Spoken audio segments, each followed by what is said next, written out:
বাইরে যতই গরম পড়ুক ভাতের থালায় একটুখানি ঝোল ঝাল থাকলে পেটেও যায় মনেও যায়।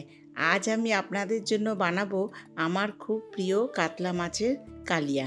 আমি জানি আপনারা সবাই এই কাতলা মাছের কালিয়া করতে সবাই জানেন, কিন্তু আমি কিভাবে করেই সেটা আপনাদের সাথে শেয়ার করব।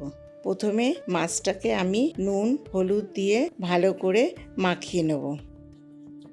তারপর পেঁয়াজগুলোকে কেটে নেব।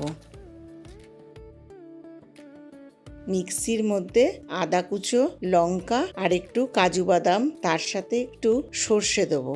এই কাতলা মাছের কালিয়ার মধ্যে একটু সর্ষে বাটা দিয়ে খেয়ে দেখবে, তোমাদের খুব ভালো লাগবে, টেস্টটা আরও বেড়ে যায়। প্রথমে মাছগুলো আমি ভালো করে লাল লাল করে ভেজে নেব। আজকে আমি শুধু মাছের লেজ দিয়েই কাতলা মাছের রেসিপিটা করব। মাছগুলো আমার ভাজা হয়ে গেছে। কড়াইয়ের মধ্যে পেঁয়াজগুলো দিয়ে দেবো, কুচনো টমেটো দিয়ে দেবো। টমেটো পেঁয়াজ ভাজা হয়ে গেলে পেস্টটা দিয়ে দেবো। পেস্টটা দিয়ে নুন হলুদ একটু লঙ্কা গুঁড়ো স্বাদ মতো চিনি দিয়ে ভালো করে কষাতে থাকবো। কষানোটা আমার হয়ে গেছে। মাছের লেজাগুলো এইবারে আমি কড়াইয়ের মধ্যে দিয়ে দিলাম।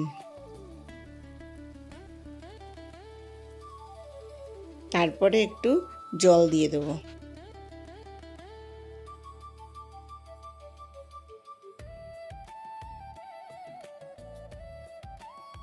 কাতলা মাছের কালিয়া আমার রেডি হয়ে গেছে। দেখো তো কাতলা মাছের কালিয়াটা দেখতে কেমন হয়েছে। ওপর দিয়ে একটু গার্নিশিংয়ের জন্য ধনেপাতা কুচো ছড়িয়ে দেবো। এই কাতলা মাছের কালিয়াটা তোমাদের কেমন লাগলো আমাকে কমেন্ট করে জানিও।